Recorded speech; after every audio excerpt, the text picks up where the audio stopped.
আসসালামু আলাইকুম রহমতুল্লাহ viewers, welcome করছি নতুন একটি ভিডিওতে। দেখতে পাচ্ছেন আমাদের কাছে কর্নার সোফা আছে। দেখেন কত সুন্দর, উপরের কাপড়টা কিন্তু ভেলভেট সুইট কাপড়, ভিতরে কিন্তু কেরোসিন কাঠ ব্যবহার করা। আউটলুকের যত কাঠ যেটা কিন্তু চিটাগাং সেগুন কাঠ। যারা নেবেন অবশ্যই স্ক্রিনের দেওয়া নাম্বারে যোগাযোগ করবেন ইনশাআল্লাহ।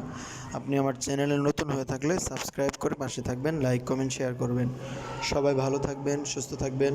আসসালামু আলাইকুম রহমতুল্লাহ।